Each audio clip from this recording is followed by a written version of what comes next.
want to start off by reading this little bit from the Epistle of James, 2nd chapter, where he says, "For he shall have judgment without mercy, that hath showed no mercy, and mercy rejoiceth against judgment." To keep that in mind when we're talking about judgments on people that we may not like, and to remember that mercy is what God shows towards sinners, and it is what he expects of us. We are not expected or commanded or authorized to show judgment or to execute judgment on people, but we are commanded and exhorted multiple times to forgive and show mercy. So you keep that in mind as we look into these things, and that means mercy even for the unmerciful. That's a pretty serious sin, to be unmerciful, to be unforgiving.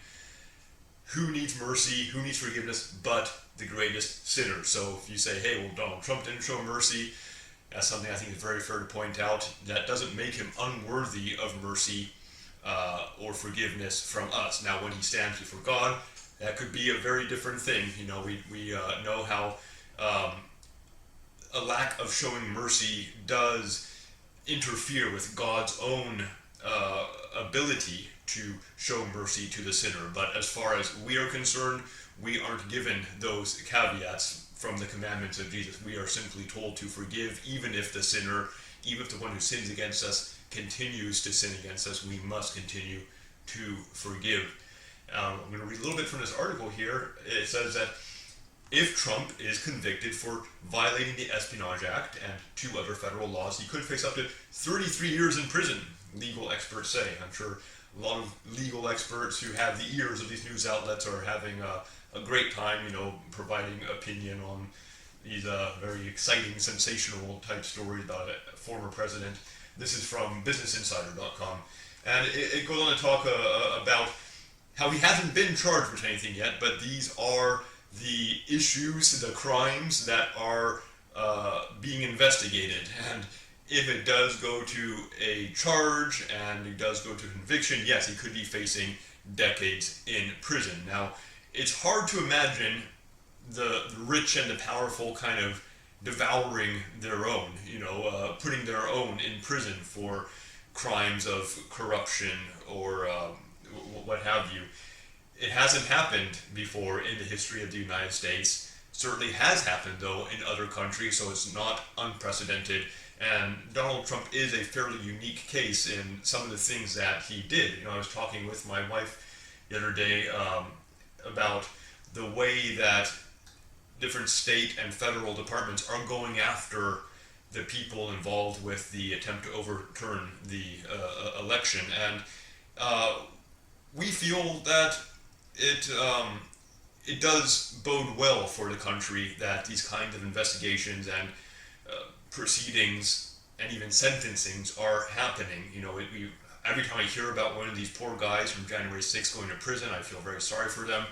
A lot of these people feel like, I feel like they have truly repented and they really wish they hadn't done those things, yet the law is a law and they are going to spend some time in prison, or some of them getting lengthy kind of parole sentences, house imprisonment, more or less.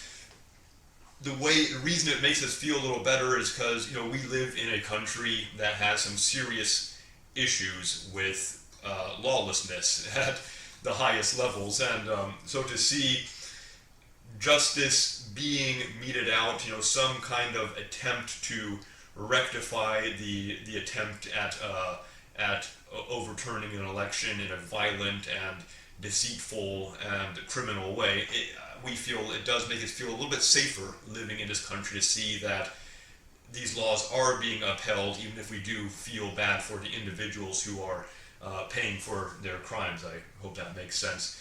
So how would a Christian feel, how would I feel about Donald Trump being charged and possibly going to prison? Well, that's hard to say.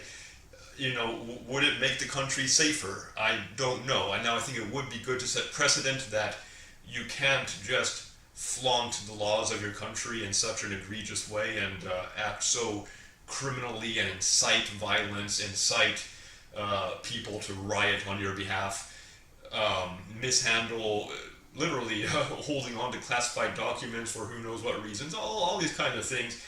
Yes, it would be nice to see the law upheld, would make us feel safer, but to an extent, as we know, kind of the way that a lot of the people on the Trump side of things feel about things, and they tend to be kind of violent and unstable people. We wouldn't want to see them incited further. Already, they have the most ridiculous kind of conspiracy theories about what's going on. It's so funny. The elderly Americans, the most privileged class of people in the world at this time and possibly in history, yet they indulge in this sense of the world being out to get them and them being oppressed by immigrants and homeless people and young radicals and foreigners in other countries. They have some fairly sad delusional fears that are just unfounded, either from the Bible or just from their own the way the system works around them. Yet these people are a force, and they have shown themselves many times to be dangerous. And we want to see peace. So would indicting, charging, prosecuting Trump himself lead to peace? It's hard to say. I lean towards saying that no, it would be better to find a way to avoid doing that while still upholding a semblance of the law. And that's kind of what the United States system has always done with top politicians. Find some way to uphold a semblance of the law without going after the person, whether it's Richard Nixon or, going way back to the American Civil War, the way they kind of handled with kids' gloves these different leaders of the Confederacy, put them on parole, house arrest, and then let them go back into society. And for better or for worse, it did in some ways lead toward healing, but then it also opened the door to these states being able to continue on in their own kind of unjust systems without consequences for many decades to come. That's another story, but it is comparable in the matter of holding the top officials accountable. So, me personally, I wouldn't really care to see Donald Trump on trial or Donald Trump in prison, although at the same time, he certainly seems to be worthy of some investigation, perhaps charges. That brings us to another point then about man's laws versus God laws. If we're just going by God's laws, I think the current president himself would be on trial for some of what he has done.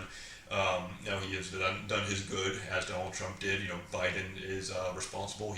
He took it on himself, and he took the blame and the brunt for the withdrawal from Afghanistan. But he also coupled that with some fairly serious crimes against the people of Afghanistan, like these current sanctions that the U.S. is imposing on Afghanistan, seizing their funds and whatnot. So the United States has continued to be a little bit dangerous on the global stage under Joe Biden, and a lot of this could rightfully be blamed on him. So again, if we're looking at God's laws, I think probably all of the recent presidents, would be on some kind of charges for something or other.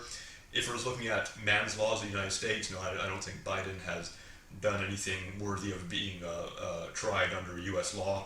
Trump likely has, yet we also have to consider what is good for the stability of the country. And again, remember that God expects us to show mercy to people and forgive people, whether they ask for it or not. That is kind of our duty as believers. We're not the most powerful, we're not really empowered with any kind of earthly strength or demonstrations of power, but we have God's power as long as we rely on it and we obey Him.